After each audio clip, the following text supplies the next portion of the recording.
ರಾಜಕೀಯ ಕ್ಷೇತ್ರ ಹಾಗೂ ಚಲನಚಿತ್ರರಂಗ ಎರಡರಲ್ಲೂ ಕೂಡ ಚಲಾವಣೆಯನ್ನು ಕಳೆದುಕೊಂಡಿರುವಂತಹ ಮಾಜಿ ನಟಿ ಹಾಗೂ ಪಾರ್ಟ್ ಟೈಮ್ ಪೊಲಿಟಿಷಿಯನ್ ರಮ್ಯಾ ಅವರು ಇವತ್ತು ಮತ್ತೊಮ್ಮೆ ಒಂದು ರೀತಿ ವಿವೇಚನಾ ರಹಿತವಾದಂತಹ ಹೇಳಿಕೆಯನ್ನು ಕೊಡುವ ಮುಖಾಂತರ ತಮ್ಮ ಪೆದ್ದುತನವನ್ನು ಜಗಜ್ಜಾಹೀರುಗೊಳಿಸಿದ್ದಾರೆ. ಸ್ವಾತಂತ್ರ್ಯ ಚಳವಳಿಗೆ ಆರ್ಎಸ್ಎಸ್ನ ಕೊಡುಗೆ ಏನು?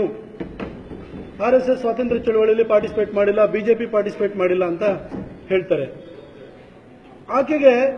ಆಕೆಯ ಪ್ರಶ್ನೆಗೆ ಉತ್ತರ ಬರೋ ಮೊದಲು ನಾನು ಇನ್ನೊಂದು ಪ್ರಶ್ನೆ ಕೇಳ್ತೀನಿ. 1857ರಲ್ಲಿ first war of India's independence, ಪ್ರಥಮ ಸ್ವಾತಂತ್ರ್ಯ ಸಂಗ್ರಾಮ ನಡೆಯಿತು. ಅದಕ್ಕೆ ಕಾಂಗ್ರೆಸ್ಸಿನ ಕೊಡುಗೆ ಏನು? ಈ ಪ್ರಶ್ನೆನ ಕೇಳಿದ್ರೆ ಅದು ಎಷ್ಟು ವಿವೇಚನಾ ರಹಿತವಾಗಿರುತ್ತೋ ಅದೇ ರೀತಿ ರಮ್ಯಾ ಕೇಳಿರೋಂಥದ್ದು ಕೂಡ ಅಷ್ಟೇ ವಿವೇಚನಾ ರಹಿತವಾಗಿರುತ್ತೆ. ಯಾಕಂದ್ರೆ 1857 ಕಾಂಗ್ರೆಸ್ ಅನ್ನೋ ಪಕ್ಷನೇ ಇಲ್ಲ, ಇನ್ನು ಕೊಡುಗೆ ಕೊಡೋ ಪ್ರಶ್ನೆ ಆಗಿ ಬರುತ್ತೆ. ಹಾಗೆ ಬಿಜೆಪಿ ಪ್ರಾರಂಭ ಆಗಿದ್ದು 1951-52 ಮೊದಲನೇ ಚುನಾವಣೆ ನಡೆಯುವಂತ ಸಂದರ್ಭದಲ್ಲಿ. ಹಾಗಾಗಿ ಬಿಜೆಪಿ ಕೊಡುಗೆನ ಅಥವಾ ಅದರ ಪೂರ್ವ ಅವತಾರವಾದಂತಹ ಜನಸಂಘದ ಕೊಡುಗೆ ಬಗ್ಗೆ ಅವರು ಪ್ರಶ್ನೆ ಮಾಡೋದು ಸರಿ ಅನ್ಸೋದಿಲ್ಲ. ಜೊತೆಗೆ ಏನು ಸ್ವಾತಂತ್ರ್ಯ ಚಳವಳಿಗೆ ಆರ್ಎಸ್ಎಸ್ನ ಕೊಡುಗೆ ಏನು ಅಂತ ಕೇಳ್ತಾರೆ. ಅಲ್ಲ, ಇವರಿಗೆ ಇತಿಹಾಸದ ಒಂದು ಟೈಮ್ ಲೈನು ಅಥವಾ ಇತಿಹಾಸದ ಬಗ್ಗೆ ಒಂದು ಕನಿಷ್ಠ ಜ್ಞಾನವೂ ಇಲ್ಲ ಅನ್ನೋದಕ್ಕೆ ಈ ಒಂದು ಇವರ ಹೇಳಿಕೆನೇ ಒಂದು ಕಾರಣ ಅಂತ ನಾನು ಭಾವಿಸ್ತೀನಿ. ನೋಡಿ, EMS ನಂಬೂದಿರಿಪಾಡ್ ಅವರು ಕಮ್ಯುನಿಸ್ಟ್ ಬಹಳ ದೊಡ್ಡ ನಾಯಕರು, ಹಿರಿಯ ನೇತಾರರು. ಅವರೊಂದು ಪುಸ್ತಕ ಬರೆದಿದ್ದಾರೆ, BJP RSS in the service of right reaction ಅಂತ ಹೇಳ್ಬಿಟ್ಟು ಒಂದು ಸಣ್ಣ ಪುಸ್ತಕ ಬರೆದಿದ್ದಾರೆ.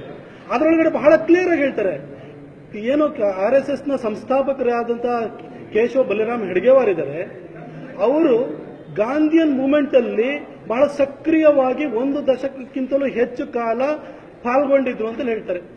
ಅದ್ರ ಜೊತೆಗೆ ಹೇಳ್ತಾರೆ 1930ರ ದಂಡಿ ಸತ್ಯಾಗ್ರಹದಲ್ಲಿ ಹೆಡ್ಗೇವಾರ್ ಅವರು ಬಹಳ ಸಕ್ರಿಯವಾಗಿ ಅದರಲ್ಲಿ ತೊಡಗಿಕೊಂಡಿದ್ರು ಅಂತ ಹೇಳ್ತಾರೆ. ಇದು ಸ್ವಾತಂತ್ರ್ಯ ಚಳವಳಿಯಲ್ಲಿ ಪಾಲ್ಗೊಂಡಿರೋಂಥದ್ದಲ್ವಾ?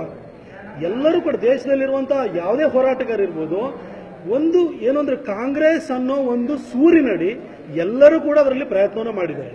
ಅದರ ಕನಿಷ್ಠ ಜ್ಞಾನನೂ ಆಕೆಗೆ ಇದ್ದಂಗಿಲ್ಲ. ಹಾಗಾಗಿ ಈ ರೀತಿ ಪೆದ್ದ ಹೇಳಿಕೆ ಕೊಡ್ತಿದ್ದಾರೆ. ಅವರು ಈ ರೀತಿ ಹೇಳಿಕೆ ಕೊಡೋ ಮುಖಾಂತರ ಕರ್ನಾಟಕದ ರಾಹುಲ್ ಗಾಂಧಿ ಆಗ್ಲಿಕ್ಕೆ ಅವರು ಪ್ರಯತ್ನ ಮಾಡ್ತಾ ಇದ್ದಾರೆ. ಅದನ್ನಷ್ಟೇ ನಾನು ಹೇಳ್ಬೋದು. ನಾನು ರಮ್ಯಾ ಅವ್ರನ್ನ ಅವ್ರಿಗೆ ಹೇಳಲಿಕ್ಕೆ ಇಷ್ಟಪಡ್ತೀನಿ, ನೀವು ಚಲನಚಿತ್ರದಲ್ಲಿ ನಟಿಸುವಾಗ ಯಾರೋ ಸ್ಕ್ರಿಪ್ಟ್ ಬರೀತಾ ಇದ್ರು, ಅದನ್ನು ಊರೊಡ್ಕೊಂಡ್ಬಂದು ನೀವು ಅದ್ರ ಕ್ಯಾಮ್ರಾದ ಮುಂದೆ ಅದನ್ನ ನೀವು ಹೇಳ್ತಾ ಇದ್ರಿ.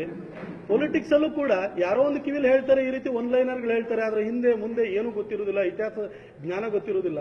ಇದು ಗೊತ್ತಿಲ್ಲದಲೇ ಈ ರೀತಿ ಹೇಳಿಕೆ ಕೊಡೋದ್ರಿಂದ ನಿಮ್ಮ ಪೆದ್ದುತನವನ್ನ ಜನರ ಎದುರುಗಡೆ ನೀವು ತೋರಿಸ್ಕೊಳ್ತಾ ಇದ್ರೆ ಅದು ಪ್ರದರ್ಶನ ಮಾಡ್ತಿದ್ರಿ. ದಯವಿಟ್ಟು ಇಂಥ ಪೆದ್ದುತನವನ್ನು ಬಿಡಿ. ಮುಂದೆ ಜನ ನಿಮ್ಮನ್ನ ಆಯ್ಕೆ ಮಾಡಿದ ಒಂದೇ ವರ್ಷದಲ್ಲಿ ಮತ್ತೆ ತಿರಸ್ಕಾರ ಮಾಡಿ ಕಳಿಸಿದ್ದಾರೆ. ಮುಂದಿನ ಚುನಾವಣೆ ಇನ್ನು 3 ವರ್ಷದ ನಂತರ ಬರುತ್ತೆ. ಆ ಚುನಾವಣೆಯಲ್ಲಿ ನಿಮ್ಮನ್ನ ಕನಿಷ್ಠ ಗಂಭೀರವಾಗಿ ಅವರು ಪರಿಗಣಿಸಬೇಕು ಅಂತಂದ್ರೆ ಈ ರೀತಿ ಪೆದ್ದುತನದ ಹೇಳಿಕೆಗಳನ್ನ ಬಿಟ್ಟು ವಿಷಯಾಂತರವನ್ನು ಮಾಡಿ ಇಲ್ಲಿ ಕರ್ನಾಟಕದಾದ್ಯಂತ ಏನು ಅಮ್ನೆಸ್ಟಿ ಇಂಟರ್ನ್ಯಾಷನಲ್ ಮಾಡಿದಂತಹ ದೇಶ ವಿರೋಧಿ ಚಟುವಟಿಕೆ ವಿರುದ್ಧ ಒಂದು ಆಕ್ರೋಶ ಎದ್ದಿರುವಂತಹ ಸಂದರ್ಭದಲ್ಲಿ ಈ ರೀತಿ ಪೆದ್ದ ಹೇಳಿಕೆಯನ್ನು ಕೊಟ್ಟು ವಿಷಯಾಂತರ ಮಾಡಲಿಕ್ಕೆ ನೀವು ಪ್ರಯತ್ನ ಪಟ್ರಿ. ಅದ್ರ ಜೊತೆಗೆ ಈ ರಮ್ಯಾ ಎಂತ ಒಂದು ಸುಳ್ಳುಗಾತಿ ಅನ್ನೋದಕ್ಕೆ ಇನ್ನೊಂದು ಉದಾಹರಣೆಯನ್ನು ಕೊಡ್ತೀನಿ. ಪಾಕಿಸ್ತಾನಕ್ಕೆ ಹೋದೆ, ಅಲ್ಲಿ ಹೋದ್ರು ಇಷ್ಟು ಸತ್ಕಾರವನ್ನು ಮಾಡಿದ್ರು, ಅಲ್ಲಿ ಬಹಳ ಒಳ್ಳೆಯವರಿದ್ದಾರೆ ಅಂತ ಹೇಳಿದ್ರಲ್ಲ, ಅಲ್ಲಿ ಪಾಕಿಸ್ತಾನದಲ್ಲಿ ಹೇಳ್ತಾರೆ ಯಂಗ್ ಪಾರ್ಲಿಮೆಂಟೇರಿಯನ್ ಸಮಿಟ್ ಅಂತಲ್ಲಿ ಆಗಿದ್ದು, ಸಾರ್ಕ್ ಯಂಗ್ ಪಾರ್ಲಿಮೆಂಟೇರಿಯನ್ ಸಮಿಟ್ ಅಂತ. ಸಾರ್ಕ್ ದೇಶಗಳ 8 ಸಾರ್ಕ್ ದೇಶಗಳ 3 ಸಂಸದರು ಒಂದೊಂದು ದೇಶದಿಂದ ಅಲ್ಲಿ ಪಾಲ್ಗೊಂಡಿದ್ರು. ಆ 3 ಸಂಸದರಲ್ಲಿ ರಮ್ಯಾ ಹೆಸರೇ ಇಲ್ಲ ಅದರೊಳಗಡೆ ಇದ್ದು. ಅಲ್ಲಿ ಕಾಲಿಕೇಶ್ ಸಿಂಗ್ ದೇವ್ ಹೋಗಿದ್ರು, ಅದರ ಜೊತೆಗೆ ದೇವಿ ಸಿಂಗ್ ಪಟೇಲ್ ಹೋಗಿದ್ರು, ಅಲೋಕ್ ತ್ರಿಪಾಠಿ ಹೋಗಿದ್ರು. ಈ ರಮ್ಯಾ ಎಲ್ಲಿಂದ ಹೋದ್ರು ಅಂತ ನಮಗೆ ಗೊತ್ತಾಗ್ತಾ ಇಲ್ಲ.